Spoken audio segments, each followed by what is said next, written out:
हमें चीज़ें कुछ बहुत तो तुम संजय कुछ को ने अंसिन चुको मुझे तो दिलों चावे लो में चला भी जाऊँगा ये देश संजय कुछ नमना यहाँ कटी संजय कुछ लगे चावे लो में चला भी जाऊँगा ने लो चला तो बड़ा जिंजीर लो संजय कुछ तो चावे लो माला कुछ उनको अच्छे बेचो बंदे तो मैं न लो ना शिबाद सेतान तो बान नंबर जिंजीर लो नमकातान जे बेसमझे धमजे कमजों करवा दूँगा जी जम तो ले टल दे नंबर समझे चिंबा सोपे संजय जी को पांला को पर जाओ न्याम्बा एक उन्हों जंजो जो तो सेंबे का मंदो जिन्हें तंबे ची सेंबराजू तेलाया गांग सेंबे चीनी ताजाकी तंबा दिनी जी सुंबे सुंगे तुची तमा पता शे जरूरी सुंगरा लापोचे दिनी सेंजिंगी ग्यूला योबे न्यामों दोचा शेदां तिमों जिदा तंजी चेने ऐनी हिशी की ngodi ha gora की छेदु संजी की दूसरी तो ती छेदी सुंबा हिंबे लोमा छे नमजे सेम माइंग बरा जीते सेटिक तो सेंबरा शूज आगसुम ऐसा है इसका एक मन एकत्रित करके इसको सुनो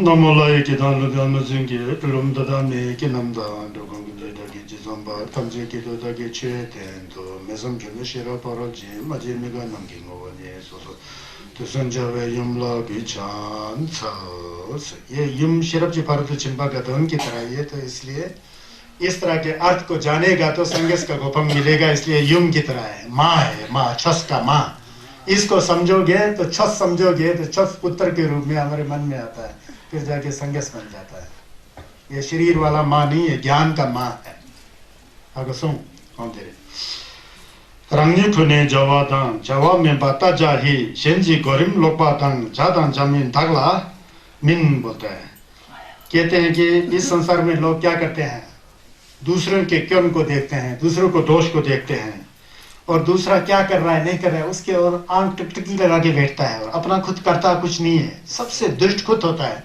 लेकिन दूसरों के बारे में बहुत कहते हैं ऐसा कहता है ना वो उचित नहीं है बोल के इस तरह के प्रवचन संगस ने बताए हैं यहाँ पर ना दूसरों के दोष को देखना है ना दूसरों के कृत्य को देखना है क्या कर रहा है क्या नहीं व्यक्ति को चाहिए एक अच्छे इंसान को चाहिए एक अच्छे धर्मात्मा को चाहिए एक अच्छे नमलेम्बा को चाहिए कि मैं खुद क्या सोच रहा हूँ क्या कर रहा हूँ क्या बोल रहा हूँ उस पर ध्यान देना बहुत जरूरी है कह करके संगस ने ऐसा सूची किया संगस ने ऐसा उपदेश दिया उसका अवलोकन करना चाहिए रंगी खोने जावा में बता जाई येंजी गोरिम लोपा तंग ज्यादा जमीन पगला मीन दूसरा क्या कर रहा है क्या नहीं कर रहा उसके ध्यान मत दो बोलते हैं खुद करो बोलते हैं अच्छे कर्मों को उसके बारे में संगस यहाँ बताते हैं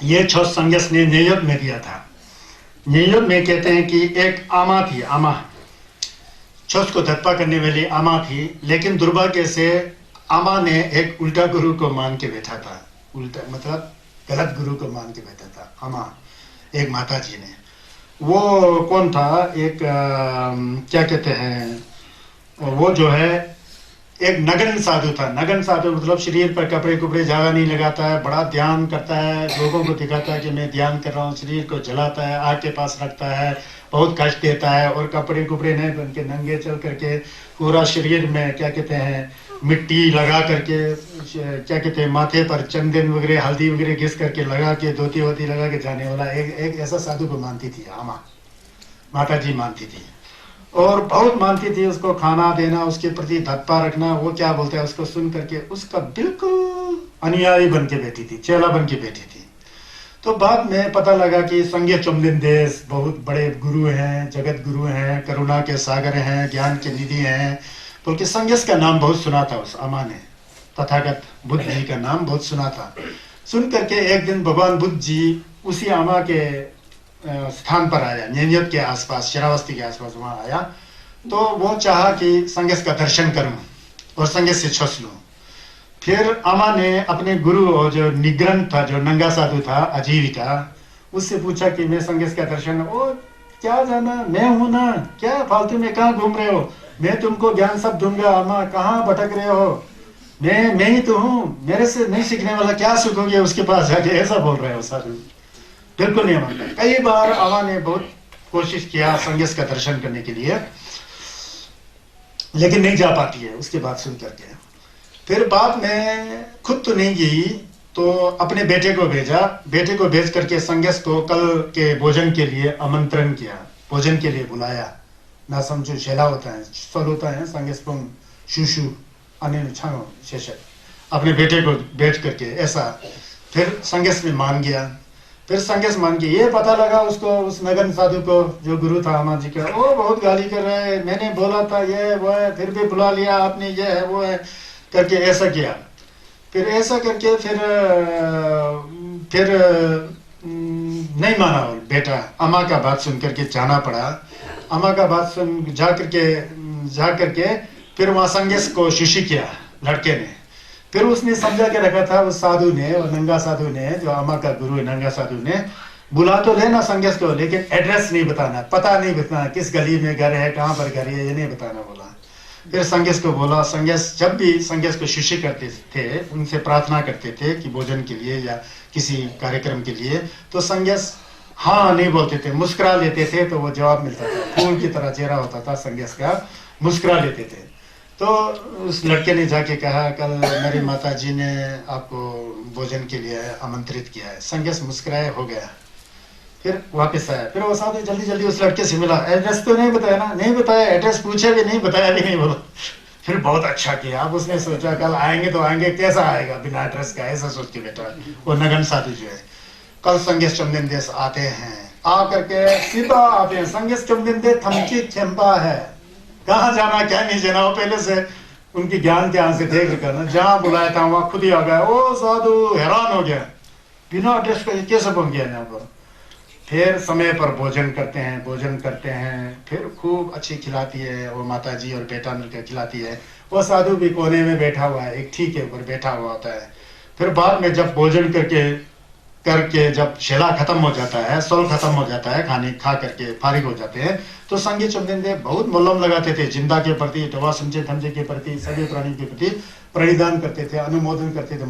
मोलम लगाते समय बहुत ध्यान लगा के सब गेलो लोग संगेश के साथ मोलम लगा। वो साधु उठ करके गाली दे रहे हैं, तो गंजा है, ये है वो है, यहाँ आया हुआ है, माता को भी गाली दिया रहा है। वो गाली से ना जर्दिंग तो खूब गाली दे रहे हैं। संगेश को क्या फर्क पड़ता है, कुछ भी फर्क नहीं पड़ता है। कोई आदमी गाली दे तो मुस्कुराते हैं, उनका प्रशंसा करे तो मुस्कुराते हैं। वही तो हम लोग को सीखना है। मैंने तो काफी सीख लिया है, मुझे फर्क नहीं पड़ता है, गाली देने वाला देते रहे, हमको तो अपना काम करके जाना है ना। तो इसी तरह ये संगत से सीखा, हम लोग ने भी सीख रहे हैं, संगत तो नहीं है, हम लोग सीख के जा रहे हैं नमतों के साथ। तो वहाँ गाली दे रहा है, भग रहा है। फिर बहुत शर्मा गई वो माता जी, वो संगत को यहाँ बुलाया, ये तो भग रहा है, ये है वो है। बाद में संगत के पास जा करके और माता जी संगत को फिर छक तीन करती है, कहते हैं कि संगत घोंदा बोलते हैं, मुझे क्षमा कीजिए बोलता है, ये ऐसा वैसा है। फिर संगत बोलते हैं, इतना इसके अंदर दोष है, कुटिलता है, इसको अपने साथ क्यों रखे हो? ये तो तुम्हारा मन को और मैला करेगा, दूषित करेगा, खराब कर देगा, इसको क्यों रखे हो अपने पास? मुझे तो फर्क नहीं करता, लेकिन तुम कभी भी धर्म को नहीं समझोगे और धर्म का पालन नहीं कर पाओगे ऐसा लोगों के साथ। ऐसे लोगों के चुपचाप ऐसा कूड़ा करकट की तरह छोड़ के रखना है। अपना अच्छा रास्ता क्या है उस तरह जाना है, वो कह रहा है कि संगत के पथ मत जाओ, ये करो वो करो, दूसरों के बात सुनते रहोगे और दूसरों के बातों में पढ़ते रहोगे तो अपना तर्क या विकास कुछ नहीं कर पाएगा, ऐसा बोल रहे हैं, इस संदर्भ में बोला। इसलिए भी यहाँ कहते हैं कि ना हम किसी दूसरे को दोष क्यों देखें, ना किसी दूसरा क्या कर रहा है क्या नहीं कर रहा है उसको देखें। उसको देखने की अपेक्षा अपने मन को खुद देख करके, खुद कैसा कर्म कर रहे हैं उसको जान करके खुद करोगे तो खुद आगे बढ़ते जाओगे, वरना वो माता जी की तरह फंसे रहोगे प्रपंच में। आजकल की इस दुनिया में संगेश चंदन देश का छस रतन की तरह, हीरा की तरह इतना छस है, बाहर से भी साफ अंदर से भी साफ। संगेश का छस को असली तरह समझोगे, शुरू में भी घेवा पुण्य वाला, बीच में भी पुण्य वाला और अंत में भी पुण्य वाला, ऐसा घेवा, थोमरा घेवा, भरदू घेवा, थमरा घेवा, आदि कल्याणम, मध्य कल्याणम, परियोसानम कल्याणम, धम्मा बोलते हैं। छस ऐसा होता है। इस तरह के छस को छोड़ करके संगे से छसलन माके रहे, इस साधु ये लमा जिसके के वहां नहीं जाओ बोल रहा है, ये जाओ, ऐसा बहुत होगा किन्नौर पता होगा। आजकल अनेक प्रकार के अजीब अजीब लोग आए होते हैं ना समाज में, फैला है ना, अपना खुद सोचो, संगस का सुंगी पूछिए। संगस नहीं कहेगा कि मेरे पीछे आओ, लेकिन क्या अच्छा है क्या बुरा है आप खुद को सोचना है। समझ गया ना? संगस की छस की तरह कोई आज तक छस निकला ही नहीं है। मैं प्रशंसा नहीं कर रहा हूं, एक ही छस बचा हुआ है दुनिया में जिस छस के ऊपर आरोप नहीं लगता है कभी। वो कौन सा छस है? धर्म है, धम्म है। वो धम्म को किसने जाना? संगस ने जाना। तो इसलिए संगस का छस जो है सर्वगीन, सर्वव्यापी, सर्व कल्याण, समस्त प्राणियों की कल्याण और भलाई के लिए ना। यहाँ कोई संप्रदायवाद नहीं है, पंथ नहीं है। छस में संप्रदाय और पंथ का बात नहीं होता है। जहां संप्रदाय होता है वो क्या होता है? क्या होता है? वो अल्पदेशिक होता है।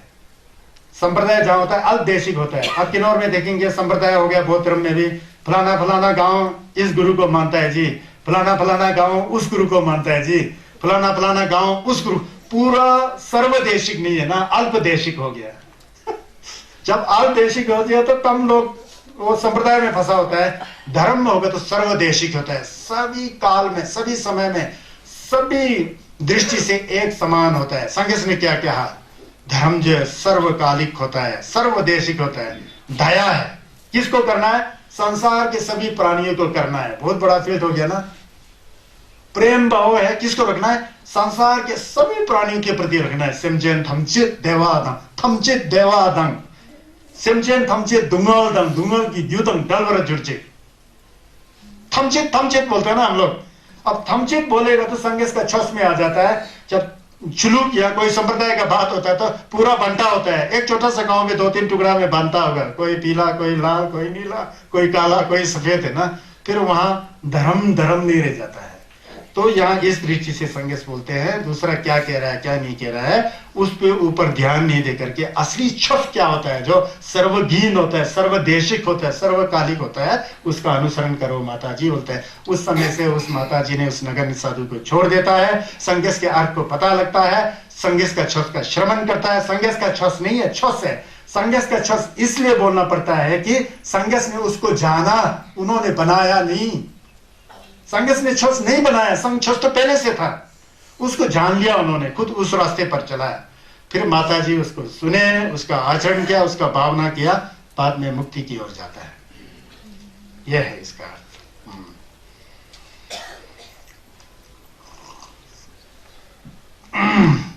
चित्रा जिजिम में पाही मैं तो दंगदेन से पाशिन रंगी तेतरा मिजे पे लेपरा मेला ढेबू में बोलते हैं।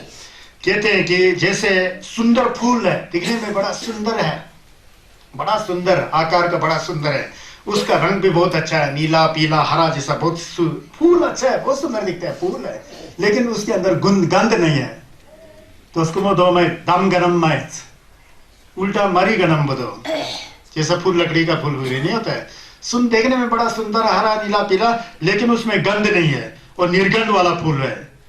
वो कभी भी ग्रहण नहीं करना है। उस फूल को लेके क्या करना है? वो दिखता तो सुंदर है, उसे तो बदबू आ जाएगा शरीर में। उस फूल को कौन ग्रहण करता है? कोई नहीं करता ना, क्योंकि फूल जैसा दिखता है, लेकिन उसमें फूल का एक लक्षण नहीं है जो बहुत जरूरी होता है, गंध नहीं है, उसमें सुगंध नहीं है।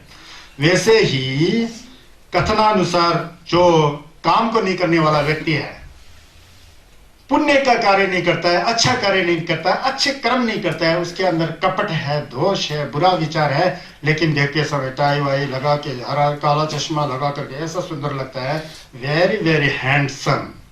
कोई भी लड़की होते वेरी वेरी ब्यूटीफुल, लेकिन उसके अंदर दुर्गुण भरा हुआ है। और लड़के के अंदर भी दुर्गुण बना है, लड़की के अंदर भी दुर्गुण बना हुआ है।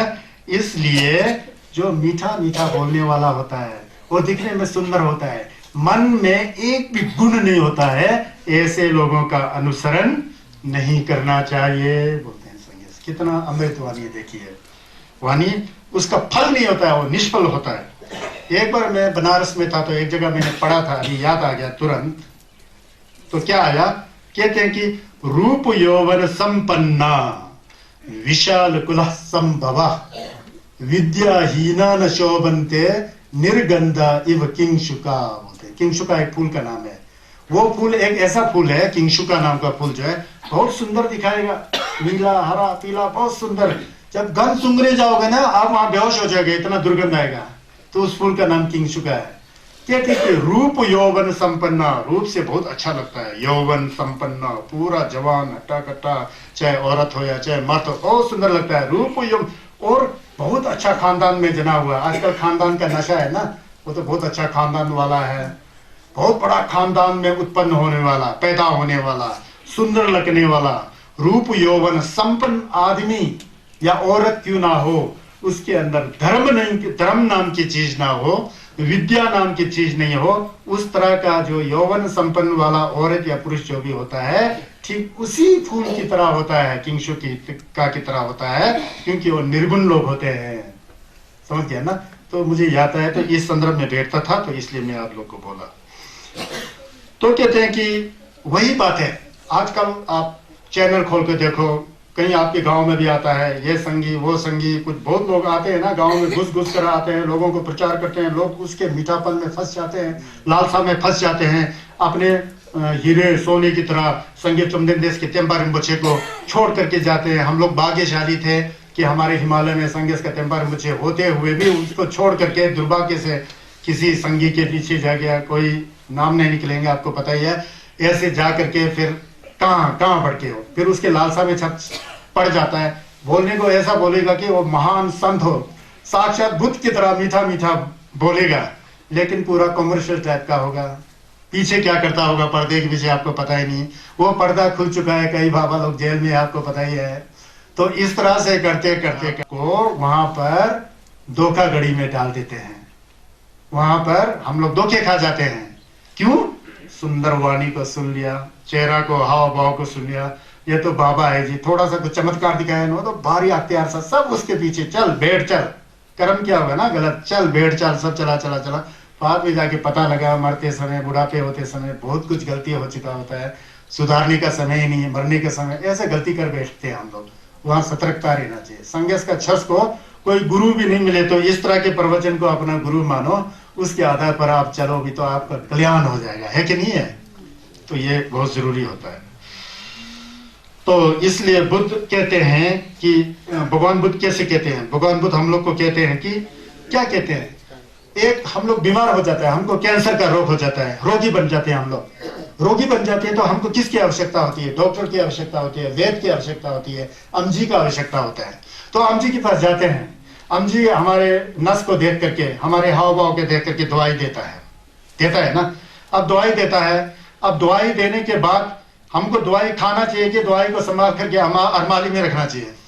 डॉक्टर के चेहरे को भूल करके, और डॉक्टर ने जो समझाया है उसको मन में रख करके, ये गोली सुबह खाओ, ये गोली दिन में खाओ, ये गोली शाम को खाओ, वो अगर हमें याद होता है तो डॉक्टर के अनुसार हम लोग सुबह का गोली सुबह, दिन का गोली दिन, और शाम का गोली शाम, दवाई की गोलियां खाएंगे तो हम रोग से मुक्त हो जाएंगे ना।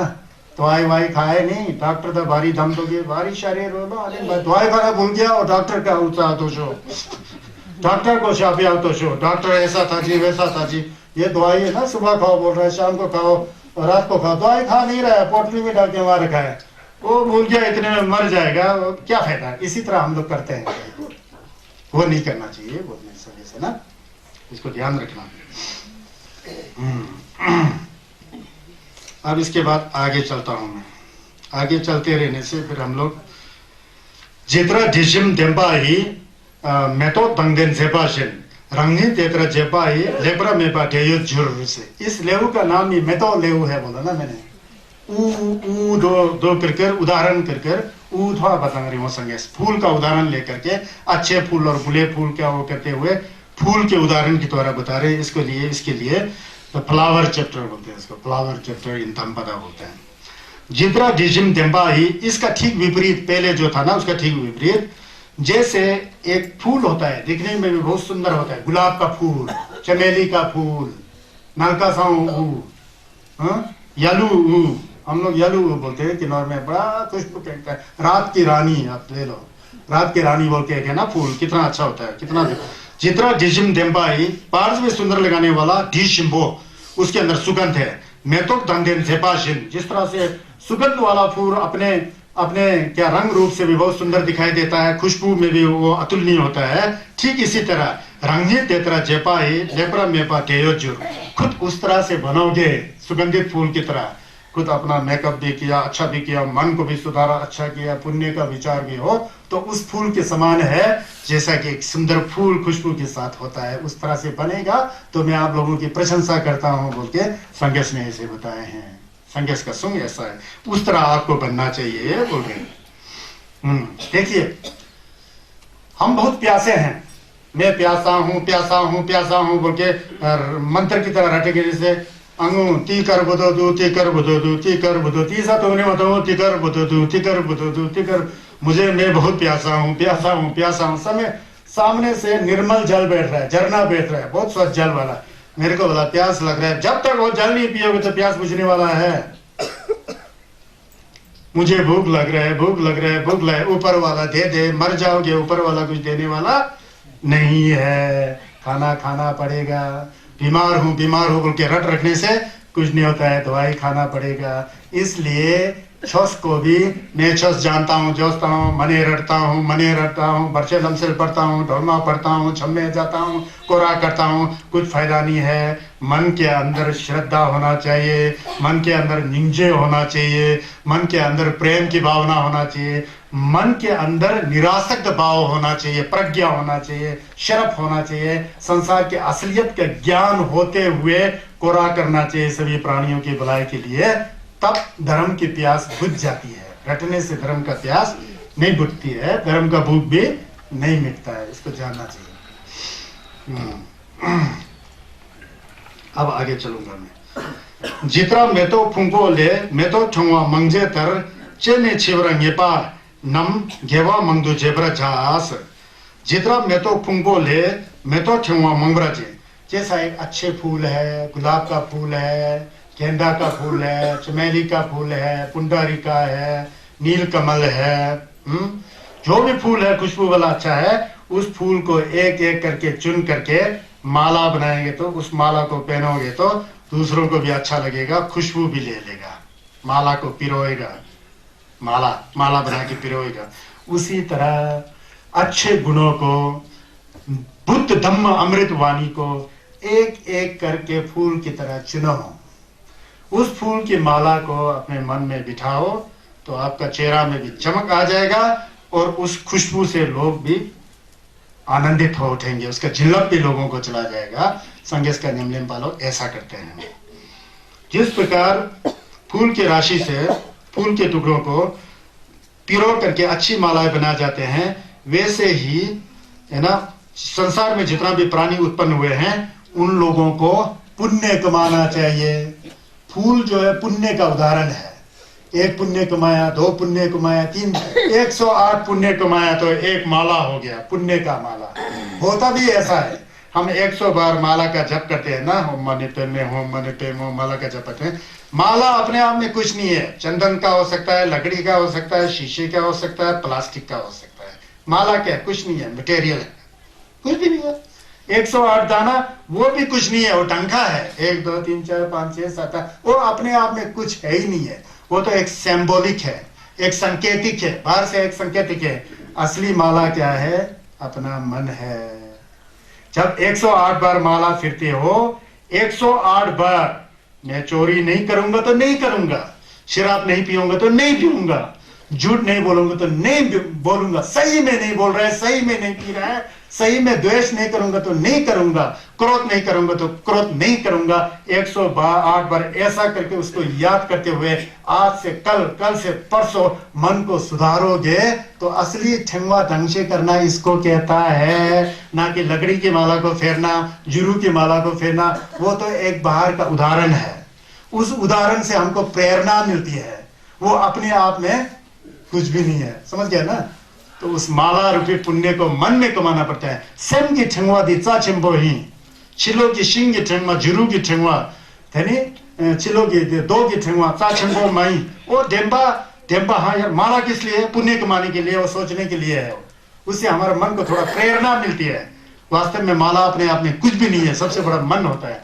मन में अच्छे सुगंधित फूल का जैसा माला बना करके पहन करके खुशबू और सुंदर लगता है, उसी तरह मन के अंदर पुण्य को कमाओ। 1 पुण्य, 2 पुण्य, 3 पुण्य, 4 पुण्य, 5 पुण्य, 108 पुण्य कमाओ तो वो माला आपको इस जन्म में भी खुशबू देगा, मरते समय भी खुशबू देगा, मरने के बाद भी वो खुशबू रहेगा, भले ही शरीर ना रहे। आगो सुन, यह है, देखो कितना दूषित वो सुंग है, संगेस का सुंग है, या सिर्फ संगेस का सुंग है, या कोई लामा रिम्पोचे केम्पो कोई नहीं है, संगेस डायरेक्ट बता रहे हैं, संगेस शक्यत हुआ बता रहे हैं, है ना। तो इस पर मैं एक आपको एक कथा सुनाता हूं।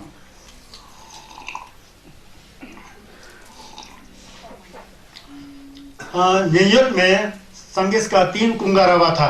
वो 3 जिंदा ने निर्माण करके, एक तो गोमे जी जिंजी कुंगारावा सोने का रुपया बिछा करके उसको खरीद करके संगेस को गुंबा बना के बेंट कर दिया। एक दूसरा महाराज प्रसन्नजीत जी ने, एक राजा ने भी एक गुंबा बनाया संगेस के लिए, पूरा निराशक भाव से, वो भी संगेस को बेंट दे दिया, पुलसी किया। फिर उसके बाद एक अमा थी, अमा का नाम थी सगामा, सगामा को विशाखा बोलते हैं। विशाखा जो जी है सही में कहाँ की थी बताया, अयोध्या की थी। अयोध्या का पूरा नाम पुराना नाम अयोध्या नहीं था, उसका नाम साकेत था। साकेत के एक सेठ की लड़की थी विशाखा बोल के है, उनको सगा माँ बोल के बहुत प्रसिद्ध है, सगा माँ बोलते हैं। वो सगा माँ जो है उनका जो है उनका कुछ जगह जो है श्रावस्ती न्यूयॉर्क में भी था। फिर बाद में अपने पिता के साथ न्यूयॉर्क में पहुंच गई। न्यूयॉर्क में पहुंचने पर वहाँ एक बहुत अमीर खानदान, एक सेठ, उनका नाम पूर्णवर्धन था। पूर्णवर्धन से माता विशाखा सगा माँ का शादी हो जाता है। बहुत 7 साल की उम्र में ही संगे चुमदेंदे के प्रति तत्पा रखने वाली थी।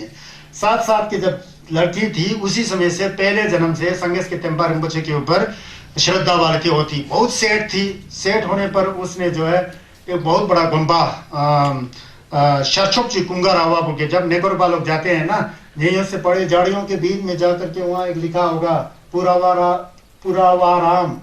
आराम विहार माता विशाखा ने भगवान बुद्ध को समर्पित किया बोल के, आजकल नेगोर जाएंगे ना वहाँ लिखा होगा, मैं तो गया हूँ कई बार।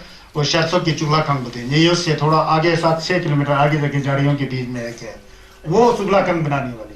वो बचपन से संगेस चंदेश की अनुयायी थी, है ना। संगेस चंदेश का छस का पारायण करती थी, सुनती थी, परियत्ति सुनती थी, फिर विपश्यना करती थी, गोमजलन करती थी। ऐसा करके बाद में वो अरहत हो जाती है, औरत होकर भी, ऐसा बताया जाता है। लेकिन उनका जो पति जो था पूर्णवर्धन था, वो जैन धर्म को मानने वाली थी। जैन धर्म में बहुत उलपटांग चलता है, वहाँ नंगे साधु लोग होते हैं, बहुत अति में चले जाते हैं। अच्छा तो अच्छा है, अति में होते हैं वो लोग, फिर नंगे चलते हैं, शर्म जैसा ऐसा है। फिर अपने पति को उन्होंने संगेस के छस में लाना चाहा, बहुत कोशिश किया। बाद में उनका पति भी जो है क्या कहते हैं छस में आ गया। छस में आकर के पति पत्नी दोनों संगेस का अनुसरण करके बाद में दोनों नमलन करके पूरा संपन्न हो जाते हैं। अपने पब्लिक को भी छस में लाते हैं तो सबका कल्याण कर देती है। एक फूल आया ना, उसने एक खुशबू दिया, सारे गांव को खुशबू से पूरा आलाहित कर देता है। वो माता विशाखा जी ने संगेस का तेम्पा रिम्पोचे को ऐसा फैलाया कि खुद फूल थी, सुंदर फूल थी, मतलब सुंदर थी औरत भी। वो खुशबू थी उनके अंदर। क्या खुशबू थी? पुण्य का खुशबू था, सनम का खुशबू था, तमसिक का खुशबू था, सुचिम का खुशबू था। उस खुशबू से अपने पति को भी वैसे फूल बना दिया, खुशबू वाला बना दिया, मतलब छस्पा बना दिया। उसके बाद पूरा अपने प्रजाओं को छस्पा बना करके गांव का पूरा सुगंधित फूल का माला जैसा बना दिया। तो ये कथा यहाँ आता है, समझ गया ना। इतना समझने से ठीक है, क्योंकि बहुत लंबा चौड़ा जाने से फिर आगे नहीं जा पाते। भाव आना चाहिए, अर्थ समझ में आ रहा ना। तो ऐसा मैं तो पूरा मैं तो आएगा। मैं तो चेंदेन झापे माली काई डिजिम जिछो दोते डोमाई तंबे डीनी जिछो छोटे दो चेबू दंबा युदु छपराठा बोलते हैं। अब ये फिर ये भी न्यूयॉर्क में सुनसी किया। अधिकतर छत जो है संगेस ने न्यूयॉर्क में ही दे दिया है।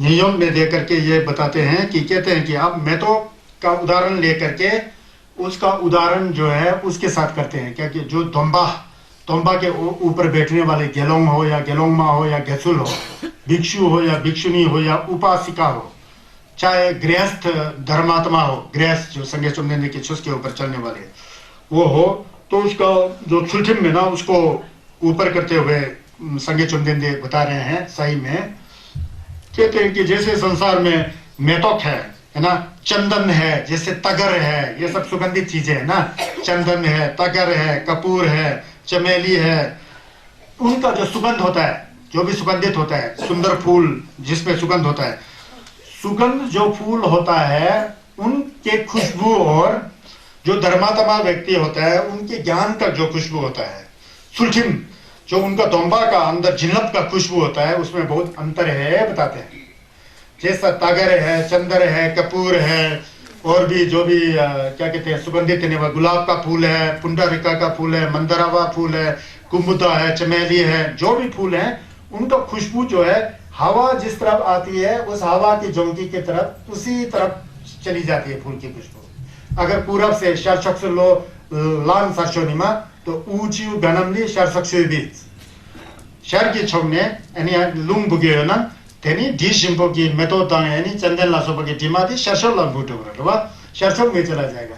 जिस तरफ हवा का कहार होगा, लहर होगा, उसी तरफ वो खुशबू जाती है। लेकिन कहता है कि अच्छे धर्मात्मा जिसने धर्म का श्रवण किया है, ध्यान किया है, विपश्यना में पूरा पारंगित हो गया है, उसका जो मन के अंदर सुलझिम का जो दिमाग जो है, शरचोक में नहीं, पूरा पश्चिम उत्तर दक्षिण सभी और चस्पा का दिमाग जो है, सुगंध जो है, छस का झिल्लक जो है चारों ओर जाता है।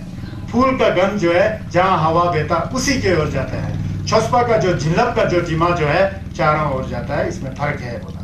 एक दिन यहाँ भी एक कथा है। अब एक दिन संगे चौमदिन देश का भाई भी लगते हैं, उनका जप्सी भी है और ढावा भी है।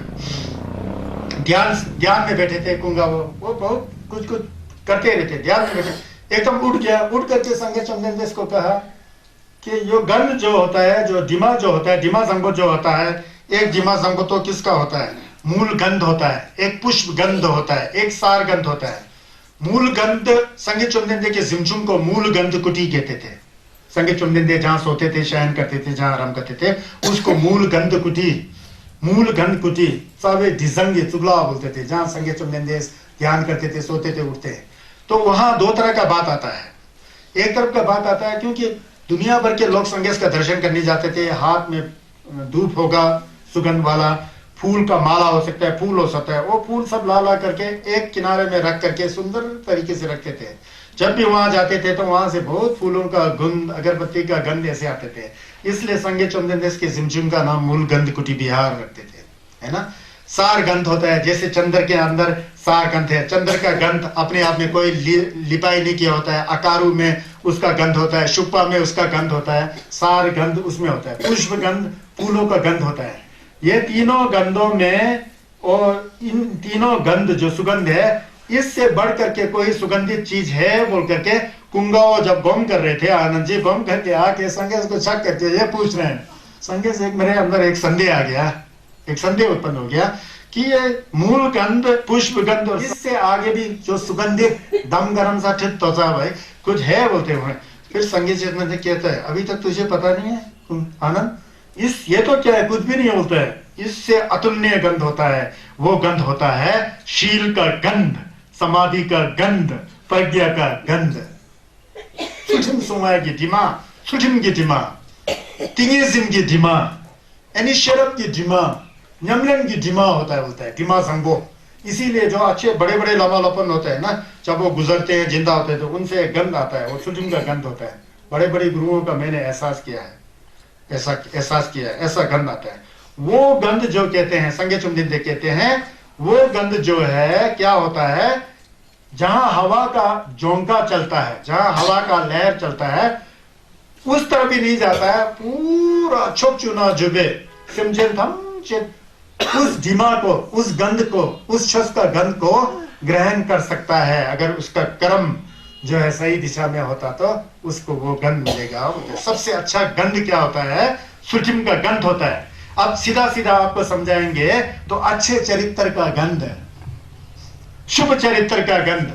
हम भी मिर्जा होते हुए विश्वास में बहुत अच्छा करेगा ना, ऐसा गंध आता ही नहीं है तो उसके इर्द गिर्द में ऊर्जा होती है, उस ऊर्जा के साथ आपको कुछ महसूस होगा।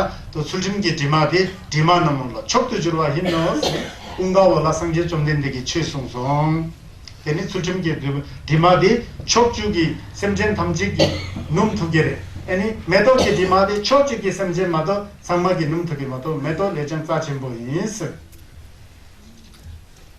फूलों की गंध से भी जो क्या कहते हैं सुलझम का दिमा जो है वो ताचिम्बो है बोल रहे, चारों ओर बास फैलाता है।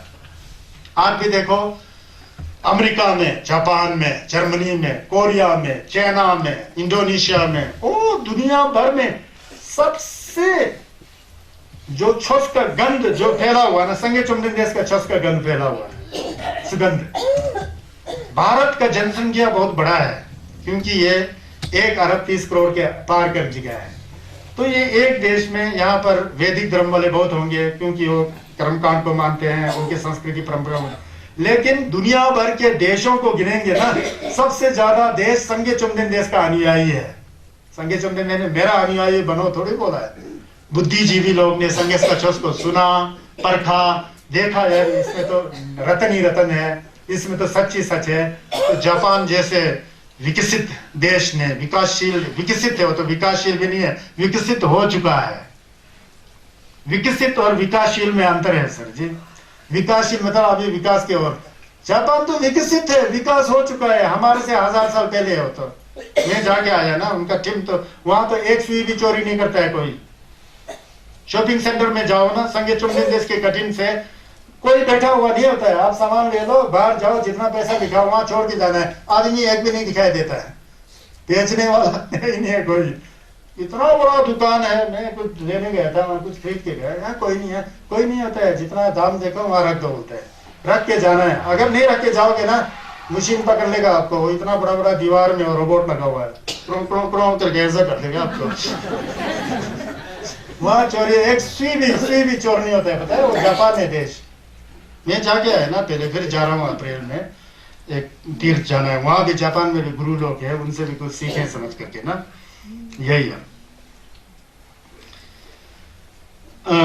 चंदन तंगनी जपे सम उपल यर्जी मेतोते डिजिम जुमुआ देनम ले सुचिम देनी लाना में। सुनो, जो आदमी धर्मात्मा होता है, पुण्यशील होता है, उसके अंदर क्या सुगंध होता है, तो यह सुनना पड़ता है।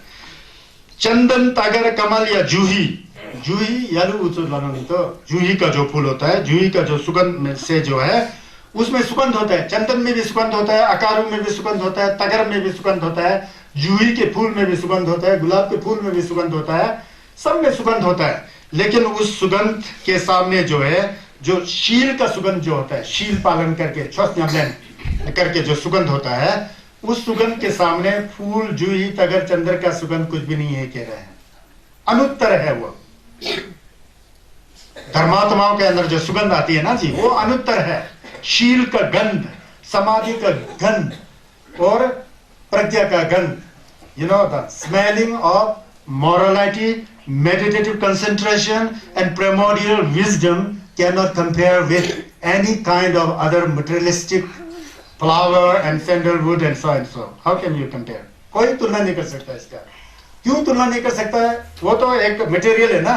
लेकिन जो छुलचिम नमन करके उनका जो डिमा डिजंग जो होता है, वो तो करुणा का सुगंध है, निंजे का सुगंध है, मैत्री का सुगंध है, चंपा का सुगंध है, मुदिता का सुगंध है, घावा का सुगंध है, उपेक्षा का सुगंध है, तंगम का सुगंध है,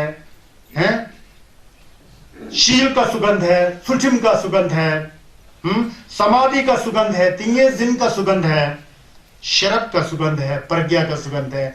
उसके सामने फूल और ये मटेरियलिस्टिक पेड़ पौधे और फूल पत्तियों का सुगंध क्या है? कुछ भी नहीं है। वो तो बहुत छोटे क्वालिटी का सुगंध है। लेकिन शील का सुगंध और धर्म के गुणों का सुगंध जो है वो अनुत्तर होता है। अनुत्तर का मतलब उसके आगे कोई गंध नहीं है। अनुत्तर, उसके उत्तर में कोई है नहीं है। अनसरपासेबल बोलते हैं इसको इंग्लिश में, अनसरपासेबल, उसके ऊपर कोई नहीं है। तो इस तरह का गंध होता है। इसीलिए छोस करना चाहिए, नमलिंग करना चाहिए बोलते हैं। यहां एक कथा, महाकश्यप संगे का लोमा जो थे ना, होसुंग चेम्बो, महाकश्यप जी ज्यादा नमलेन जलपे खप में करते थे। ये जलपे खप ने संगे ने छोड़ दिया है। जलपे खप में करते थे, पिपली नाम के गुफा के अंदर करते थे। पिपली गुहा बोल के ऐसा आता है।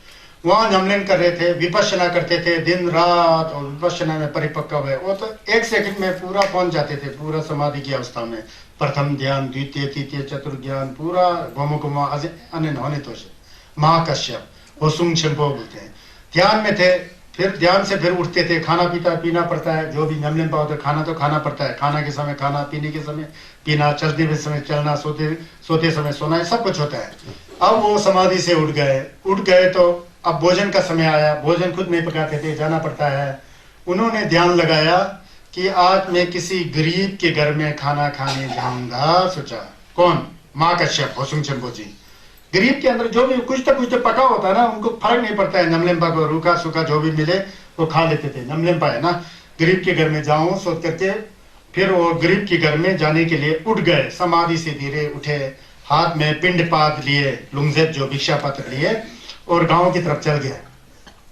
चल के देखा तो ऊपर देवलोक में इंद्र और इंद्र की पत्नी सुजाता, इंद्र और इंद्र की पत्नी सुजाता ने देख लिया नीचे, उनको भी कुछ होता था, है तो वो देवी देवता है ना, उनके अंदर भी दूसरों के हित और दिव्य चक्षु होता था ना। देख लिया कि माँ कश्यप जी गुफा से उठ रहे हैं, संयम के लिए जा रहे हैं।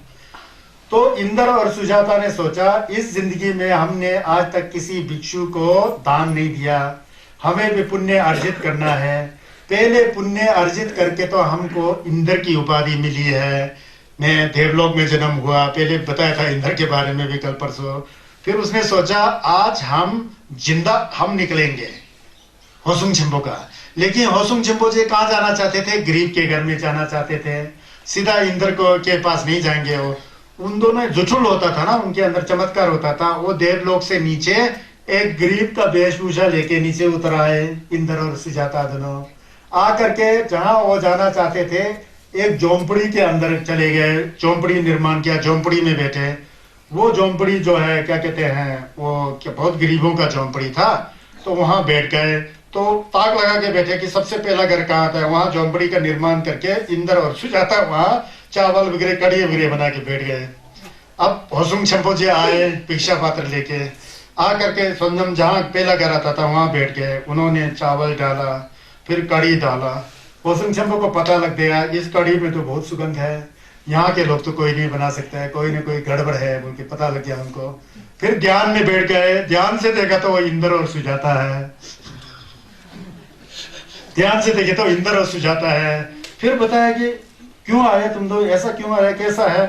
तो वो तो शर्मा गए। फिर बोला कि बनते जी बोल के नमस्कार करते हैं, हमारे जिंदगी में आज तक हमने किसी भिक्षु को भोजन दान नहीं दिया है, इसलिए हमने सोचा कि आप जैसे महान भगवान बुद्ध के प्रिय शिष्य, भगवान बुद्ध के धर्म पुत्र आप है, मान है, हमने सोचा कि हम भी कुछ पुण्य कार्य कर लें, हमारे भी मूर बना, तो हम लोग यहाँ आकर के फिर आपको ये दान कर रहे हैं। ये बात तथागत संज्ञ चमनिंदी के पास पहुंच जाता है। संज्ञ चमनिंदी के वहाँ चर्चा हो जाता है कि देवलोक के इंद्र और सुजाता जो है गरीब का रूप धारण करके महाकश्यप होसुंग छिंपो को दान दिया और उसका भोजन किए बोल के। फिर धवालोक के अंदर थोड़ा एक संदेह उत्पन्न आ गया, कहाँ देवलोक, कहाँ होसुंग छिंपो जी राजगृह में बॉम्बे हमने उनको कैसा पता लगा बोलते हैं, ऊपर इतना दूर कैसा पता लगा कि होसुंग छिंपो जो है महाकश्यप जी किसी गरीब के घर में दान लेने जा रहे हैं, उनको कैसा पता लगा? फिर संज्ञस कहते हैं तुम लोग क्या जानते हो, होसुंग छिंपो एक शीलवान साधक हैं, विपश्यना में पका हुआ है, कौन हमने सब किया। उनका जो सुजिम का दिमा है ना, उस दिमा ने उसने पकड़ लिया ऊपर। दिमा कहां पहुंच गया? सुजिम का दिमा, सुजिम दिमा फूल के सामने सुजिम का दिमा बहुत आगे बोला ना, अनुत्तर है।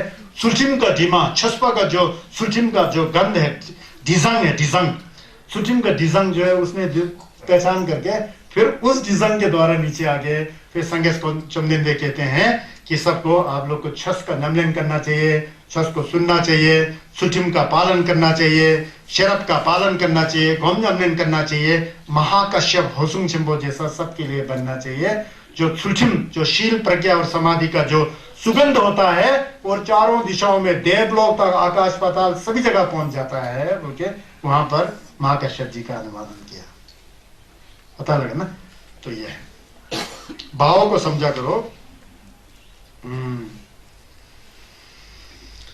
सुटिम फुनसुम छोकबा दांग भायो लाने यंगदा से नंबरा डोलवा तेनम जी लमने दुची रिंग में जरूर बोलते हैं। अब नहीं, मैं आगे चला गया एक थोड़ा। जापे दांग ने चेंदेन जी डिजिम गंगे चुंगसे चम सुटिन डेम्बे डिचो गंग थोड़ी नमसो तंगरा छे बोलता है। ये अभी उसके साथ वो होता है जो जैसे चंदन है, तगर है, फूल है, जिसका जो फूल है उसका जो सुगंध जो है, उसका सुगंध तो बहुत कम है बोलते हैं। लेकिन जो सूक्ष्म शीलवान व्यक्ति होता है, धर्मात्मा व्यक्ति होता है, उनका जो जिल्लप का सुगंध जो है वो जो है स्वर्ग लोक तक भी पहुंच जाता है बोलते हैं। अभी बताया ना, स्वर्ग लोक तक पहुंचा बोलता है। स्वर्ग लोक में एक पेड़ होता है बोलते हैं, उसको कल्प वृक्ष कहते हैं, या तो उसको परिजात वृक्ष बोलते हैं। उसका भी बहुत फूल होता है, बहुत चैनिया होते हैं, बहुत सुगंध वाला होता है। उसका गंध भी सिर्फ देवलोक तक सीमित है, वो पृथ्वी लोक में नहीं आ सकता है, पतालोक में नहीं जा सकता है। वो परिजात जो वृक्ष है, पक्षम जी सिंह बोलते हैं ना, उसका जो मेतो का दिमाग भी बहुत अच्छा है। सिर्फ वो लयुल में ही होता है, उसका दिमाग हम यहाँ नहीं ले सकते हैं। लेकिन एक डाचुम बसंगे चुमदिन दे जो है दुर्जे दिन बैठे होंगे, ये तो आपके अंदर दत्पा तमसिक होता तो यहाँ पर संगे चुमदिन देश का वो आ जाता बोलते हैं। इतना है, तत्पा का बात है, तत्पा होना बहुत जरूरी है। कोम्बे चेजिन की बेटी थी, एक बेटी तो सुमना थी, वो तो गुजर गई थी ना, पहले बताया था। दूसरा सुभद्रा थी। दुर्भाग्य से सुभद्रा जी का विवाह जो है एक फिर वो नंगा साधुओं के वहां हो जाता है, जैनियों के वहां, अब अपना अपना क्रम में ना वहां हो जाता है। फिर वो नंगे साधु लोग जो है, वो जो उनका जो ससुर जो है, नंगे साधु लोग को बुलाते थे, खाना खिलाते थे, उनसे धर्म सुनता था, जैन वाले सुनता था। फिर सुभद्रा को बहुत भद्दा लगता था, उनके तन पर कपड़ा नहीं होता था, पूरा नंगे होते थे, तो बड़ा शर्म होता था। क्योंकि खुद सुभद्रा संगे चुमदिन दे की अनुयायी थी, संगे चुमदिन दे का लोमा, क्योंकि पिताजी संगे चुमदिन देश के जिंदा है ना, जिन्होंने न्यायुक्त बनाया है, न्यायुक्त के जो कुंगारावा जो लगंग बनाया है। फिर वो बड़ा लज्जा है, जब वो नंगे साधु लोग आते थे जैन के, उनको जब आदर सत्कार से उनका ससुर और सासू माँ खूब सेवा करती थी, तो वो नहीं आती थी, उनको शर्म आता था नंगे लोगों को देख करके, साधु लोग को देख करके वो नहीं आती थी। फिर ससुर को बड़ा अच्छा नहीं लगता था, देखो ये मेरा बहू यहाँ पर इतना बड़े बड़े गुरु आए, ये नहीं करती। हमेशा ससुर क्या कहते हैं, बहू को ससुर जो है हमेशा गाली गलौज करके हमेशा यातनाएं देता था। तो एक दिन ससुर ने बताया, तू कैसा है, तू ऐसा बहू बन करके यहाँ सेवा नहीं करती है गुरुओं का ये। फिर उन्होंने कहा कि अनाथ पिंडक की बड़ी बेटी सुभद्रा ने कहा, देखो ससुर जी, मेरा गुरु तथागत सम्यक संबुद्ध है। हमारे गुरु लोग वस्त्र पहनते हैं, शालीनता के साथ चलते हैं, मान मर्यादा के साथ चलते हैं। यहाँ तो वस्त्र का ही मर्यादा है, मुझे शर्म लगता है, सॉरी, मुझे माफ कीजिएगा, मैं नहीं कर सकता। क्या तेरा गुरु इतना बड़ा है, तेरा गुरु इतना बड़ा, क्या है तेरा गुरु, क्या है उसके अंदर, मैं देखता हूं क्या है तेरा गुरु के अंदर कितना ताकत है। ठीक है, कल हम यहाँ भोजन का व्यवस्था करते हैं, उनको यहाँ बुला के लाओ, बहुत दूर था 300-400 किलोमीटर, यहाँ बुला के लाओ, फिर मैं देखता हूं क्या होता है। तो बुलाने तो नहीं जा सकती, बहुत दूर, ठीक है, कैसे आएंगे हम लोग, इतना दूर है, कैसे आओगे इतना। मैं तो ऐसे ही बोल रहा था, नहीं, अगर मेरे अंदर शुद्ध श्रद्धा है, शुद्ध आस्था है, तो मैं प्रार्थना करूं तो वो लोग यहाँ जरूर आएंगे, आप बस व्यवस्था कीजिए। बोलो ससुर को, इतना दत्ता था ना, अब यहाँ व्यवस्था कीजिए, आयोजन कीजिए। तब नासम संगे चुमदिन दे शुमोता है, संगे चुमदिन दे 300-400 किलोमीटर दूर जिन से अंग गुरु तंग दमसिक निमा, मेरा गुरु संगे चुमदिन दे सम्यक तथागत बुद्ध है। अगर मैं सच्ची हूँ, संगीत के प्रति सच्ची क्या कहते हैं श्रद्धा रखता हूँ, तो वो जरूर आएंगे। फिर वहां ससुर सोचा था इसको अब मजा चखाऊंगा, कल वो आएंगे, कैसा आएगा इतना दूर, है ना, नहीं आ सकता यह है। फिर सब किया 500 भिक्षुओं के लिए, वो किया।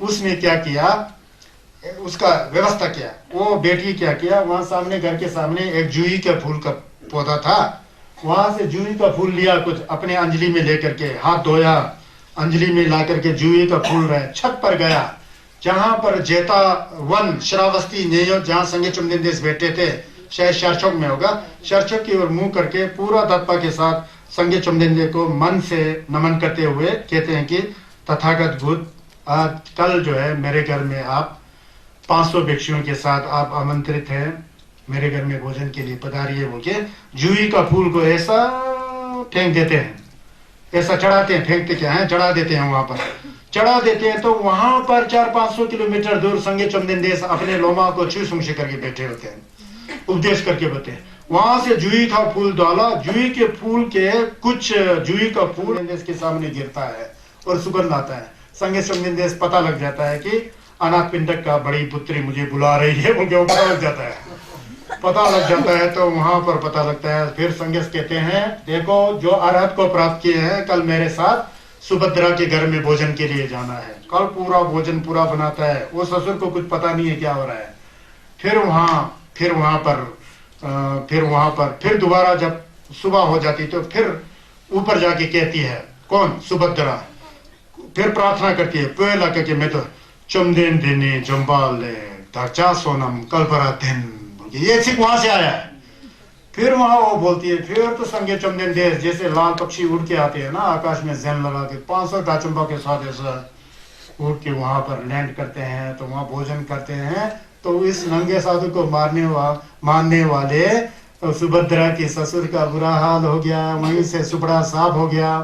टुकड़ा साफ होकर के वो सब संगेश ला क्या सूछो चूल्हा क्या सूछो जंतुला क्या सूछो बोल के पूरा संगेश के लोमा हो जाता है। संगेश लोमा जबरदस्ती नहीं बनाते थे, खुद ब खुद हो जाते थे। यही होता है धर्म का ताकत। प्रलोभन दे करके, लालच दे के, लोभ देते, तुम्हारा सब में कर लूंगा, कल्याण कर लूंगा, हमारा शिष्य बनो, तुम्हारा थोड़ा बहुत अपने क्रम से होता है। उसको क्या सच्ची में साधु ने किया, संतों ने किया, क्या साधु संत करेगा? आपको घुमा करके कहीं होगा, किन्नौर में होगा, लाहौर में होगा, स्पीति में होगा, चक्की पीस रहे हो ना आप लोग, गुमराह कर लिया ना, अब फंस गया ना चिंगुल में। अभी भी समय होता है, निकलना तो निकलना पड़ता है और अच्छे रास्ते में खुद को जाना पड़ता है, समझ गया ना। हम लोग बुद्धिजीवी लोग हैं, ये मैं कहना चाहता हूँ। आप लोग, मैं किसी की निंदा नहीं करता, केवल मैं बुद्ध अमृतवाणी का वाचन कर रहा हूँ। कितना बुद्ध के अंदर जिल्लत था, क्या था, तो ऐसा होता है। देखिए ये होता है। लेकिन जब वो सुभद्रा जी छत पर होकर रखे थे ना, संगेश का सुलझुम का जिम्मा उसने पूरा सूंघ लिया था, उसके अंदर धप्पा था ना, सब पता है। तो धप्पा होगा तो फिर होता है। श्रद्धा जो है धर्म का सबसे पहला जड़ है। श्रद्धा आस्था नहीं हो तो आप कैसे जाओगे? ये तो संगेश के शब्द में भी है ना। श्रद्धा जो है हमारा सबसे पहला साथी है। लेकिन एक बात यहां ध्यान देना चाहिए, श्रद्धा जो है विश्वास है, कहीं अंधविश्वास में ना जाए, परखना चाहिए, ये बहुत जरूरी होती है। अधिकतर लोग अंधविश्वास के चक्कर में ही फंसे रहते हैं आजकल, वो ध्यान देना होता है। अंधविश्वास से ना देपा पुसुचम देपा लोंगा की दिखी मारे था। 출tim 분som 촉바당 바요 라네 양다시 남브라 돌바 대남지 람네 두지 링네 저르스 출tim 분som 촉바당, जिसके अंदर सुलझम फुलझम ছোকবা है, सुलझम पूरा है। सुलझम क्या है बार बार बताना पड़ता है ना आपको। मिक्या लोग के लिए संजय चंदेन ने 5 सुलझम बनाया। क्या बनाया? 5 सुलझम मिर्क्या लोगों के लिए। क्या है वो? 5 है। 5 के उसको पंचशील बोलते हैं। सुलझम पंचशील क्या है? संजय चंदेन देश के भाषा में बोलेंगे तो पानातिपाता वेरमणि सिक्खापदम समाधियामि बोलते हैं। मैं आज से लेकर किसी भी प्राणियों के प्रति हिंसा नहीं करने का शिक्षा लेता हूँ। सोचुपा पंग से अदिन्नादाना वेरमणि सिक्खापदम समाधियामि बोलते हैं। बिना किसी के दिए बगैर मैं किसी भी दूसरे व्यक्तियों के सामान को चोरी नहीं करने का शिक्षा लेता हूँ। तो अदिन्नादाना बिना दिए हुए दान, अदिन्नादाना वेरमणि सिक्खापदम समाधियामि मुसावाद वेरमणि सिक्खापदम समाधियामि। मैं कभी भी झूठ नहीं बोलने का शिक्षा ग्रहण करता हूँ। कामेषु मिच्छाचार वेरमणि सिक्खापदम समाधियामि। किसी पराये स्त्री के ऊपर नजर लगाकर उसके साथ दुर्व्यवहार नहीं करने का शिक्षा लेता हूँ। मैं क्या लोगों के किसी पराये स्त्री के साथ, दूसरे स्त्री के साथ संगे सुजम ऐसा है। उसके बाद सुरा मेरे मज्जपमद्दत्थाना वेरमणि सिक्खापदम समाधियामि। मैं किसी भी प्रकार के नशे पत्ते, कच्चे शराब, पक्की शराब, जो नशा हमारे चित्त को भंग कर देता है, उस तरह के नशे पत्ते नहीं करने का मैं शिक्षा लेता हूँ। इसको सुलझमपान बोलता है। इन चीजों का आप अच्छे अनुसरण करोगे, आपके अंदर भी सुगंध आ जाता है। दवा लोगों का तो 10 होता है, 251 होता है, पता नहीं फॉलो करता कि नहीं करता। 251 तो मुझसे फॉलो नहीं होता, मैं सही कह रहा हूँ, बेशक मैं चंपो हूँ, लेकिन जो बहुत ही जो सेंसिटिव होता है उसका हम फॉलो करते हैं, करना पड़ता है, क्योंकि ये युग ही ऐसा है ना, मॉडर्न युग है ना, तो बहुत जरूरी होता है। सुचिम इसको कहते हैं, सुचिम का मतलब शील, मोरालिटी। ये मोरालिटी बहुत, इसको पंचशील कहते हैं, पंचशील देते हैं ना जी, ये है पंचशील। इसी पंचशील के आधार पर ही आप लोग, मैंने ऊपर बोधिचित्ता फाउंडेशन अंदर ऊपर दर्चो लगाया ना, मैं एक दर्चो लगाया हुआ 5 रंग वाला दर्चो, 5 रंग है, उसमें कुछ भी नहीं है, नाक मुख कुछ भी नहीं है, मुझे वो बहुत अच्छा लगता है, क्योंकि धर्म सर्वगीन होता है, सर्वदेशिक होता है, वो पंचशील का प्रतीक है, तो इसलिए मैं वो दर्चो लगाता हूँ। बेशक मंत्र है ही नहीं है, लेकिन मंत्र से बहुत पावरफुल है। मंत्र में क्यों नहीं लगाता हूँ, आपको पता ही है ना, ये रिवर्सल जगह है, ये मुतेक की जगह है ना, मुतेक पता है ना, सीधा सीधा तो बोलना मुतेक के जगह में दर्चो लगाए गए तो फड़ के नीचे आएगा, कहीं टट्टी में गिर रहा है, पेशाब में गिर रहा है, गाय खा रहा है, बंदर खा रहा है, पूरा बुरा हाल है, कोई उसको जला करके राख कर देता है, कोई उसे 10 बार बेचता है, नीचे लाता है, फिर उतार के ऊपर रखता है, नीचे।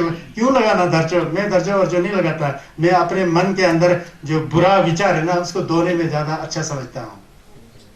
अगर दर्चो लगाना हो तो अपने घर में ले जा सकता हूँ, जंगी में, वहां सब नंबा लोग है, ये उल्टा व्यवहार नहीं करेगा, यहाँ क्यों लगाना दर्चो, समझ गए ना, इसलिए मैं दर्चो नहीं लगाता। दर्चो का मैं मान मर्यादा रखता हूँ, उसकी प्रशंसा करता हूँ, वो भी एक संस्कृति है, लेकिन संस्कृति वहां बरकरार होता है जहां सभी लोग मानने वाले हो, तो तब, नहीं तो उसका दुरुपयोग हो जाता है, ये मेरा मानना है। आपको सुन पता लगा ना, गलत कहा मैंने, नहीं कहा ना, हाँ ठीक कहा, हाँ जी हाँ जी ठीक है।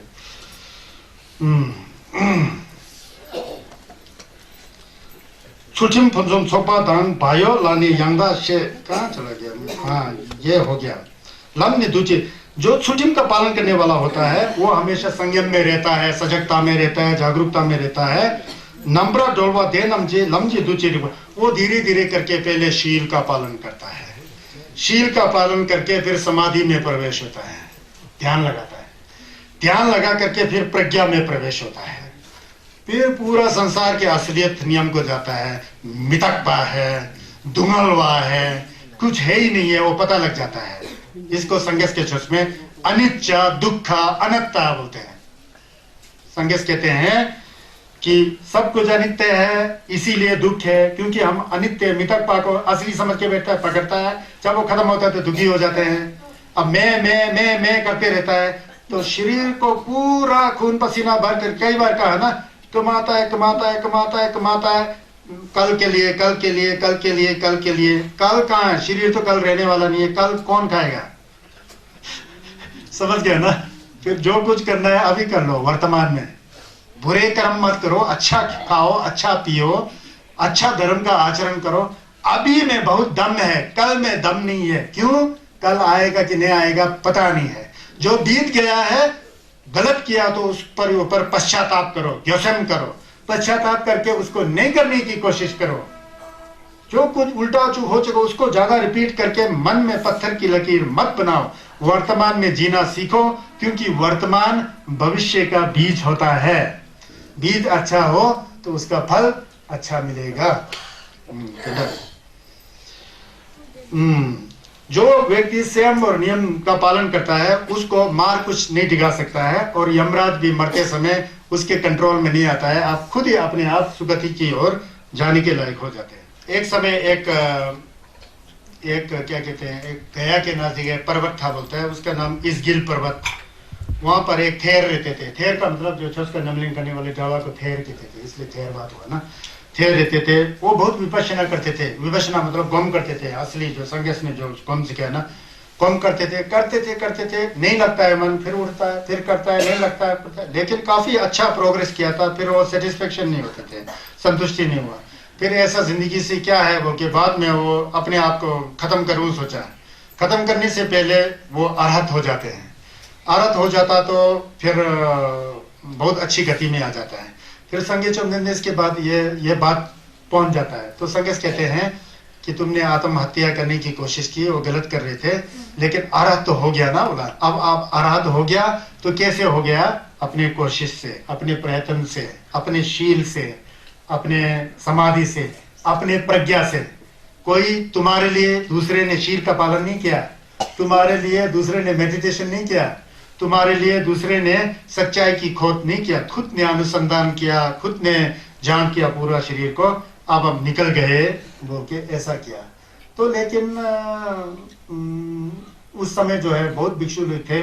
फिर उन लोगों ने सोचा कि ये आखिर आत्महत्या करने को क्यों सोच रहा है, सोचा बोल के ऐसा समझा लोगों ने। तो कहा कि कभी कभी जब मार जो ज्यादा हमारे ऊपर आसक्त होता है, उस समय जो दुख जो है हमको टलने नहीं देता, उस समय हमारे शोध में उल्टा करने की नियत आ जाता है, उस समय समझना चाहिए बोलता है व्यक्ति को कभी भी आत्महत्या नहीं करनी चाहिए, कोशिश करना चाहिए बोलता है। फिर जब वो अरहत बन जाता है तो उस समय मार सामने आ जाते बोलते हैं। मार मतलब शिंजे, यमराज की तरह कुछ ऐसा है ना, वो सामने आया बोलता है। फिर भगवान बुद्ध से वो गति पहुंचना पूछा, वो सोचता था कि मैं ले जाऊं संगेस के छुस करके, तो फिर उसके चपेट में नहीं आता ना, मार के चपेट में वो तो मुक्त हो जाता है। तो मार वहां पहुंचा बोलता है। मार मतलब वो शिंजे बोलते हैं, हम लोग यम बोलते हैं ना, वही वहां आ गया। फिर यम बुद्ध के पास पहुंच जाते हैं, बुद्ध को नमस्कार करके पूछते हैं कि ये जो अरहत जो अभी शायद उसने मार ही दिया अपने आप को, ऐसा लगता है उन्होंने मार ही दिया ना, मरते मरते वो अरहत हो गए है ना, मरते मरते अरहत हो गए। तो मरने के बाद बुद्ध से यमराज ने गति पूछा कि ये जो मर गया है इसका गति क्या है बोल के पूछा। यमराज से पूछा तुम कौन होते हो मेरे से पूछने वाले? बुद्ध ने फटकारा ना, संगेस ने फटकारा, कौन है तो? क्यों, मैं पूछ सकता हूँ ना, भगवान बोला उसका गति शुद्ध है, जो अरहत होता है तुम्हारा चपेट में नहीं आता है, वो यहाँ से मुक्ति हो चुका है, जाओ यहाँ से, तुम्हारे हाथ से गया बोल के यमराज को वहां से हटा दिया बोल के ऐसा कथा आता है, समझ गया ना। यमराज बोल के होता क्या है, अपने कर्म का फल के रूप में यम के रूप में आ जाता है ना, फिर वही यमराज होता है। ऐसा ही मजाक कर रहा हूं मैं। फिर आदमी को हमेशा संयम से काम लेना चाहिए। कभी कभी आसक्ति से हम लोग बुरे कर्म को करते हैं ना। एक बार कहता है कि वैशाली में एक राजा था, वो राजा जो है उसके घर में बच्चा पैदा हो गया, होता है ना, घर में बच्चा पैदा हो गया तो शुकुत करते हैं, पार्टी करते हैं, अनाप शनाप बहुत पार्टियां होती है ना। ऐसे ही वहां वैशाली का राजा का एक पुत्र की प्रपोत्र जन्म हुआ, बहुत खुश हुई, लोगों को बुलाया, गाजा बाजा है ना, पार्टी शार्टी, गेलोंग लोग को भी बुलाया जो नहीं पके थे, उन लोग को एक जगह में रख करके उनको भोजन वोजन खिलाया, ऐसा ऐसा कर। उसमें एक गेलोंग जी भी आए थे बोलते हैं। गेलोंग जी आए तो रास्ते के यहाँ वहां जब राजा आ रहा था तो सब फूल के सब ऐसा करके सब ध्यान दे के राजा का पूरा वो कर रहे थे, क्या कहते हैं, उनका प्रशंसा कर रहे थे, आवाज करके प्रशंसा। लेकिन एक गेलोंग बिल्कुल ऐसा बैठे हुए थे, ऐसा बिल्कुल शाम में बैठे हुए थे रास्ते में ना। तो राजा को अजीब लगा कि राजा है ना, उसको तो कुछ चाहिए लोगों की दिखावा के लिए, तो कुछ ने राजा ने मन में थोड़ा उसको अच्छा नहीं लगा, उसको गुस्सा आया। तो ऐसा है, जब ये सारी चीजें और भी चल रहा था तो राजा ने गेलोंग को बुलाया, सब लोग मेरे इस पार्टी में सब लोग हंस रहे हैं, गा रहे हैं, पी रहे हैं, तुम ऐसा क्यों मूड ऑफ करके बैठे हो बोल के गाली दिया। उसको पकड़ करके भिक्षु को तुझे मृत्यु दंड दूंगा बोल के राजा ने छप्पा लगाने की कोशिश किया, क्योंकि होता है ना ऐसा। फिर कोशिश किया, फिर भिक्षु ने कहा मेरे को मारने से पहले महाराज जी आपको मैं एक बात बताता हूँ, वो आप करेंगे? राजा ने करेगा, करूंगा। एक आदमी को एक बर्तन के अंदर तिल भर करके, तिल तो छोटा छोटा होता है ना, तिल या सरसों या तिल होगा, तिल भर करके, पूरा भर करके उसको इस रास्ता से चलने दीजिए बोला। और उस आदमी के पीछे एक तलवार वाला आदमी, तलवार लेकर के आदमी, तो उस व्यक्ति को कहिए अगर एक भी तिल गिराओगे तो तुम्हें मारा जाएगा, ऐसा करो बोला गेलोंग ने। फिर राजा फिर आदमी को बुलाया, एक बर्तन में तिल भर करके ना, फिर पीछे एक तलवार वाला आदमी, नंगी तलवार वाला, अब यहाँ से वहां तक चलो, अगर एक भी तिल गिराओगे तो उसी समय तुम्हें मार दूंगा। अब तिल वाला व्यक्ति जो है हाथ में तिल लेकर करके, वो तो डर लगेगा ना, डर लगेगा, मरना कौन चाहेगा, नहीं डर लगेगा, तो फिर वो एक करके परे पहुंच के एक भी तिल नहीं गिराया, तो वहां पहुंच गया, वो मरने से बच गया वो आदमी। फिर राजा पूछता है इससे इसका क्या मतलब है, ये तो कर दिया, इसका क्या मतलब है? अब इस आदमी से पूछो बोला, जो तिल लेके जा रहा था, इस आदमी से पूछो जब ये जा रहा था यहाँ से, तो क्या इसने आपके इन तमाशों को देखा, आपको देखा, एक ही देखा कि उससे पूछा मैं कैसा देख सकता, देखिएगा तो तेल गिर करके तुम मारोगे है ना, मैं कुछ भी नहीं देखा ऐसा। ठीक ऐसा ही महाराज जी, मैं भिक्षु आदमी हूँ, भगवान बुद्ध का साधक हूँ, मैं अपने ध्यान में मस्त था, तो इन सांसारिक चीजों से मेरा क्या लेना देना है, समझ गया ना। तो ऐसा करते हैं, ये पे है, समझ आया आपको? आपको समझ आया? जितरा जितरा छपरा पुंगपो था, ये अब लास्ट या जितरा क्या बोलते हैं, जितरा छतरा पुंगपो था लंबो छेला भरजेपा देना चंगमी डिदेन पे योंग पे मा चेवरा जुर देशिन छदर ताबू ही सोके लोंग पे ठोना था जोसंग जेजी नियंत्रण नम शेरप चीनी छेजे जुर से जेडी जैसे बड़ी सड़क के किनारे है ना जी, जितना छात्र फुंपो था लंबो छेला भर जेपा होता है, जैसे बड़ी सड़क के किनारे फेंका हुआ कूड़ा करकट का ढेर होता है ना, कूड़ा करकट का ढेर होता है बड़ी सड़क के किनारे पूरा। देना चंगवे डिदेम पे हियोंग पे माचेवरा झुर बोलता है, कूड़ा करकट जरूर है लेकिन उसमें कमल के पौधे का बीज पड़ जाए तो उसके ऊपर कमल का फूल खिलता है ना। कमल का फूल तो हमेशा कीचड़ में खिलता है, गंदी जगह में खिलता है ना, ऐसा होता है, खिलता हुआ गंदी जगह में, लेकिन उसकी पंखुड़ियों में कीचड़ या गंदगी बिल्कुल नहीं लगता है, लेकिन अपने आप सुशोभित होता है, वो पे दे रहा है। देर में कोई सुगंधित पद्म फूल उत्पन्न हो जाए, वैसे ही कूड़े के समान जो संसारिक लोग होते हैं, अनजाने लोग, मूर्ख लोग होते हैं, उस जन के बीच में भी भगवान बुद्ध खुद भी उसमें लोक कल्याण के लिए आते हैं। जो उनका शिष्य हैं जैसे शारिपुत्र, मुद्गलयान, अनिरुद्ध, सुभूति, आनंद, वो भी संसार रूपी कीचड़ के बीच में जहां पर पाप होता है, राग होता है, द्वेष होता है, अज्ञान होता है, झगड़ा होता है, संसार दुखों का घर होता है, उस बीच में लोक कल्याण करने के लिए कमल के फूल के रूप में मैं भी आया, मेरे शिष्य भी सब इसी तरह आते हैं, उनके बुद्ध जी ने कहा, यही है ना। तो आचार्य बसुबंधु जी ने अभिधम्म कोश के उस पर संसार पंकाज जगत जुहारा वो कह कहता है, खोरवे दम ले ढोवा ढंग से पा बोलते हैं, खोरवा की दम संसार रूपी कीचड़ में फंसे प्राणियों को दूर करने के लिए कमल के फूल के रूप में बुद्ध का संसार में प्रादुर्भाव होता है, उत्पन्न होता है कि करके ऐसा है। उसी संदर्भ में ये बोल रहे हैं। ये भी जैतवन श्रावस्ती में क्या है, भगवान बुद्ध जी ने प्रवचन दिया है। यहाँ भी एक बहुत ही अच्छा एक कथा है, उसको आप सुन लीजिए। एक बार श्रावस्ती में दो मित्र रहते थे। एक मित्र का नाम श्री गुप्त था, दूसरा का नाम गर्हदत्त था। श्री गुप्त और गर्हदत्त। श्री गुप्त भगवान बुद्ध के अनुयायी था, संघर्ष को मानने वाला था श्री गुप्त। गर्हदत्त वही नंगे साधुओं को मानने वाला था, उसमें जैन चलता था ना, वो नंगे साधुओं को मानने वाला था। तो श्री गुप्त हमेशा भगवान बुद्ध की प्रवचन का श्रवण करता, ध्यान करता, मगन करता, हमेशा तपस्या करता, ऐसा करके शांत भाव का था। लेकिन जो गर्हदत्त बोल के दूसरा मित्र था, जो नगर साधु का अनुयायी था, जो जैन धर्म से संबंधित था, वो हमेशा अपने दूसरे मित्र से जलता था।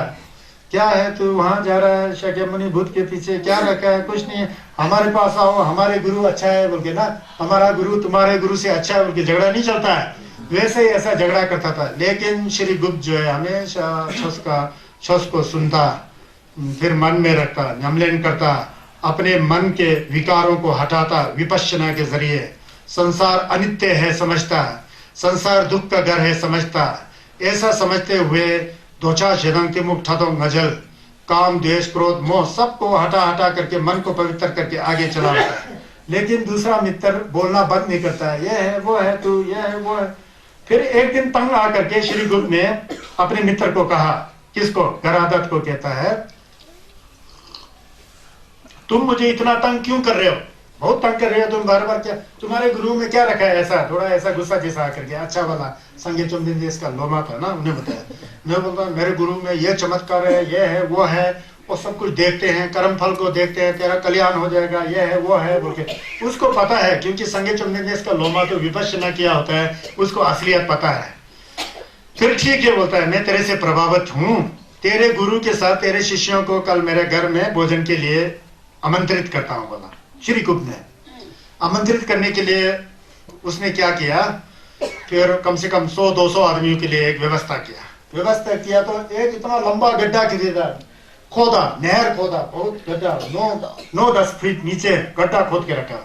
उस गड्ढा में पूरा कूड़ा करकट फेंक के रखा, कूड़ा करकट गंदगी, पूरा करकट है ना, फेंक के रखा।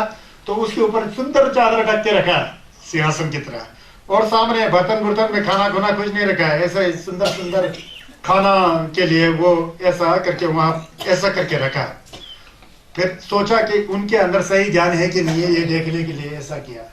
तो फिर कल वो आता है, वो लोग आता है, कल बुलाया, फिर वो खुद भी आता है। कौन? ग्रहदत्त, जो नंगाल का हुआ है। ग्रहदत्त वहां आता है, तो वहां आकर के वहां पहुंच जाता है। तो पहुंच करके फिर आप लोग बैठिए बोल के बैठ जाते हैं। आओ ना ताओ, देखा वो लोग बैठ करके, वो तो नीचे तो गड्ढे नीचे तो गड्ढे कूड़ा करकट बैठे, जैसा पूरा गड्ढे में गिर गया कूड़ा करकट में। वो भोजन तो सब कुछ है ही नहीं है, खाली नहीं है। फिर क्या तुमने तो कहा था कि मेरे गुरु लोग सब अंतर्यामी है, पर्दे के पीछे क्या है वो है, सब कुछ जानता है। फिर ये हुआ क्या है, कुछ भी नहीं है बोला। वो हंस के वो पूरा शर्मिंदा होके वापिस चला गया। फिर दूसरा ने सोचा ठीक है, कल तुम्हारे गुरु को ले आओ, बोलता है तुम्हारे गुरु तथागत बुद्ध को लेके आओ अपने चेलों के साथ कल। फिर ग्रहदत्त भी वैसे ही करने लग पड़ता है। वो तो उससे भी खतरनाक करता है, पूरा करके नहीं रखता है, वैसे ही गड्ढा खोदता है, बहुत लंबा गड्ढा खोदता है। उसके अंदर पूरा आग का अंगारे रखता है, ठो आग के अंगारे भर देता है। फिर उसको फिर वो पर्दा से ढक देता है, पर्दा से ढक करके फिर वैसे भोजन करता है। फिर संगे चमने थंजी छंबा है, फिर वहां आ जाते हैं। तो वहां आ जाते हैं, जो आग के अंगारा जैसा ही वो सिंहा बैठ जाते हैं ना, गिरते नहीं है, खुद ही सिंहासन आ जाता है, सब गेलों लोग बैठते हैं। आग के अंगारे पूरा जूही का फूल और गुलाब के फूल की तरह खिल जाता है। फिर वहां पता लग जाता है, फिर बोलता है श्री गुप्त को, वास्तव में तुम्हारा गुरु ही मान है, बोलता है तुम्हारा गुरु ही मान है, यह हुआ है। फिर भगवान बुद्ध जी कहते हैं इस संदर्भ में, जो यहाँ जो कहते हैं ना, जैसे बड़ी सड़क के किनारे फेंके हुए कूड़े के ढेर में कोई सुगंधित पद्म फूल का उत्पन्न हो जाए, वैसे ही कूड़े के समान जो ना जाने वाले व्यक्ति जो लोग हैं, सम्यक संबुद्ध को कुछ भी नहीं जानते हैं, लेकिन सम्यक संबुद्ध तो इस संसार में गुलाब के फूल की तरह हमेशा खिलते हैं, बोलते हैं। उनके अंदर कोई कपट नहीं होता, वो नहीं होता है। इस संदर्भ में ये बोलते हैं। ऐसे ही घटना घटा हुआ है। संज्ञा से भारी शक्ति तक में बहुत सुठुल होता था, बहुत चमत्कार होता था। चमत्कार कभी नहीं दिखाया संज्ञा ने, उसकी जरूरत नहीं था। चमत्कार दिखाएगा तो आजकल की तरह चमत्कार के पीछे जाएगा। चाचुम्बा कोई नहीं होता, चमचुसुम्बा कोई नहीं होता। छोस का नमलेन पर जान देते थे। चमत्कार होता है संज्ञा में, बहुत चमत्कार होता है। न्यूयॉर्क में बहुत बड़ा चमत्कार किया ना। इसके साथ ही ये चैप्टर खत्म हो गया, फूल वाला चैप्टर खत्म हो गया।